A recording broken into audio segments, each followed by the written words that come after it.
Eu ando bem cansado com o mercado de influência no Brasil, porque vem vendendo algumas coisas erradas para os investidores há algum tempo. E finalmente criei coragem de fazer um vídeo maior explicando do porquê que eles vendem fundos imobiliários da maneira errada para você. E a partir disso a gente montar uma análise, eu quero montar uma linha de raciocínio para que você entenda a verdadeira lógica por trás do fundo imobiliário, a verdadeira ideia para se investir através de fundos imobiliários e como que prometeram uma coisa que não puderam entregar até aqui. Se você não me conhece, eu sou Pedro, sou economista, sou consultor financeiro, eu trabalho com planejamento financeiro. Já fiz mais de 500 planejamentos financeiros na minha carreira para brasileiros que moram no Brasil e no resto do mundo. E também já cuidei de mais de 15 milhões de reais durante a minha jornada. E um dos gargalos mais fortes quando a gente fala de investimentos era aquela ideia de dividendo mensal, provento mensal, renda extra pingando na conta. E muitas das pessoas que procuram isso buscam quase que automaticamente ações de dividendos e fundos imobiliários. E dentro dessa ideia de buscar ações de dividendos e proventos de fundos imobiliários como se fosse a única alternativa para uma renda mensal passiva, muitas pessoas perderam dinheiro e muitas pessoas, né, se desiludiram com o mercado de investimentos. Então, nesse vídeo, a gente vai falar um pouco, e bastante, na verdade, de uma forma bem aprofundada sobre fundos imobiliários e como que chegamos até aqui. Acho que esse é o ponto, né? Vamos começar falando do mercado de influência no Brasil. Eu falo bastante sobre isso aqui no meu canal. Como que foi vendido para você, investidor, que investir é correr risco. E isso não é verdade. Eu vou repetir o que eu já falei em outros vídeos, mas investir é você multiplicar o seu patrimônio. E você pode sim multiplicar o seu patrimônio correndo baixíssimos riscos. Isso também é fazer investimentos. Mas quando a gente fala que investir é correr risco, a gente está completamente errado por alguns motivos. Primeiro que a gente desconsidera o perfil de investimentos de cada pessoa. Então a gente desconsidera o bem-estar financeiro de uma pessoa, né? Tem pessoa que não se sente bem correndo risco, então não precisa fazer isso. Justamente porque o mercado financeiro ele é bastante democrático, qualquer pessoa pode investir da maneira que quiser.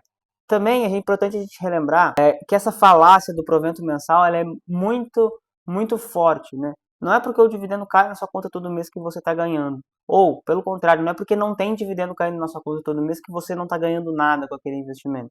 É muito melhor você, no movimento de acumulação de patrimônio, esperar que a sua carteira reinvista automaticamente aquele dividendo que cai na conta, do que você ficar vendo aquele valor pingando na conta e ter o trabalho de reinvestir depois. É muito mais trabalhoso, é muito mais penoso, gera muito mais ansiedade você fazer isso. Então, é muito melhor você ter ativos, ter uma estratégia que reinvista automaticamente esse provento, ou caso você terceiriza para um consultor que saiba o que está fazendo, que ajudará você a fazer os investimentos de uma forma muito mais escalada e muito mais inteligente, né? Então, essa ideia do provento mensal, muita gente acreditou nela. Só que assim, pensa, se você investe no 100% do CDI, você está ganhando dinheiro todo dia, né? Você está ganhando provento mensal todo mês, só que aquele dinheiro não está sendo resgatado do seu investimento. Então ele vai continuar ali no juros sobre juros. Quando a gente fala dos fundos imobiliários, aquele provento ele automaticamente vai cair na sua conta.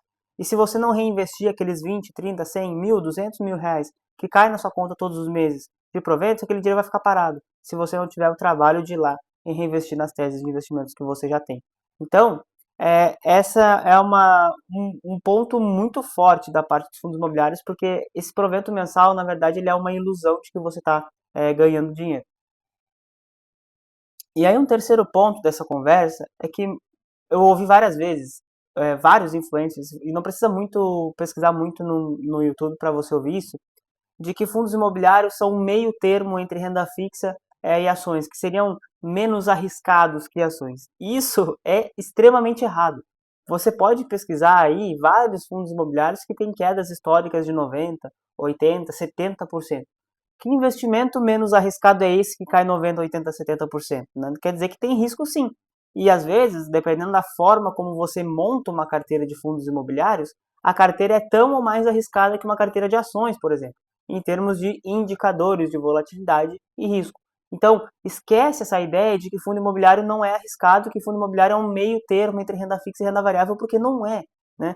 Fundo imobiliário é risco, ele varia, ele sobe, ele desce, ele cai, ele tem tese, e eu costumo dizer que o fundo imobiliário, na verdade, ele é o investimento mais complexo de ser analisado. Porque imagina, vamos pegar uma ação aqui que todo mundo sabe que faz. Pô, Casas Bahia. Claro, a Casas Bahia ele tem a questão do Bank, que é a financeira das Casas Bahia, ok? Mas via de regra é uma loja de departamento que vende sofá, geladeira, etc. Super fácil de entender. Agora, se você vai no MXRF11 e lê o relatório gerencial, você vê lá que tem CRI de uma empresa que você não conhece, na verdade de centenas de empresas que você não conhece, e o MXRF11 também tem ali dentro da carteira de investimentos vários outros fundos imobiliários que dentro desses fundos imobiliários que estão dentro do MXRF11 tem outras teses de investimentos. Então, no fim do dia, para você analisar bem um fundo imobiliário, você precisa saber de 300, 400, 500 empresas, 500 ativos, 500 investimentos que esse MXRF11 faz. Para ter um retorno que geralmente é muito pífio, né? Nos últimos 12 anos, nos últimos 5 anos, 3 anos, 2 anos e nos últimos 12 meses, os fundos imobiliários perdem para o CDI. Então, se você deixar na sua caixinha do Nubank, você vai ter mais retorno do que o IFIX, que é a média do mercado. Então, vamos parar com essa ideia de que é menos arriscado e vamos parar com essa ideia e vamos construir a ideia, na verdade, de que fundo imobiliário é mais complexo que ações e que geralmente aí, tirando ali a parte de FDIC e outros fundos de investimentos mais aprimorados, né? Para o investidor tradicional, o fundo imobiliário é o investimento mais complexo de ser analisado, tá? Mas diante de tudo isso, vale a pena ter fundos imobiliários na carteira ou não, né? Eu só falei mal do negócio aqui, mas a ideia é que é um grande depende, né? Porque é igual ter ações, é igual ter ações. O Ibovespa não ganha do CDI também nos últimos anos. Eu tenho até um outro vídeo falando sobre isso. Então, se o Ibovespa não ganha do CDI e os fundos imobiliários também não ganham do CDI, a gente precisa ser muito cauteloso e filtrar algumas coisas na hora de investir. Então, você tem que ter algum tipo de filtro para investir nos fundos imobiliários e com isso você entender se está fazendo sentido ou não você comprar aquelas teses de fundos imobiliários, aqueles fundos imobiliários que você está comprando, né? Por que que você está fazendo isso? Qual que é a lógica? Qual que é a rentabilidade esperada? Qual que é a ideia desse investimento? Como que ele se comportou no passado? Então tudo isso é muito importante na hora de você estruturar. E assim como nas ações, boas teses de fundos imobiliários performam muito bem no longo prazo. Você precisa ter critério e precisa ter cautela na hora de investir nesses fundos imobiliários, porque não é você simplesmente sair comprando qualquer coisa que vai render muito mais que a média do mercado. Na verdade, isso é falso. Então, dentro da sua carteira de investimentos, se você quiser colocar uma parte de fundos imobiliários, você pode. Aqui na consultoria eu tenho vários clientes que não querem, para vários clientes não fazem sentido, eu sequer recomendo para muitos deles, mas para outros eu recomendo porque eu vejo que faz sentido, faz parte da construção. Na psicologia do investidor vai ficar muito mais atrativo investir através de um fundo imobiliário algumas vezes. Então, tudo vai depender da forma como você se porta em relação aos seus investimentos. E a partir disso, você precisa, claro, entender se faz sentido ou não ter uma parte da sua carteira em fundos imobiliários, além de ações e renda fixa como um todo. Se você quiser aprender a organizar sua vida financeira e investir de uma maneira correta, eu vou deixar o link da minha consultoria na descrição. E também já se inscreve no canal e deixa o like para esse vídeo ser espalhado para mais pessoas, porque nesse vídeo eu te mostrei de uma forma totalmente diferente o como que os fundos imobiliários são mal vendidos no Brasil e por que que você não deve acreditar no que a maioria dos influencers falam por aí no YouTube. E eu espero você no próximo vídeo aqui do canal.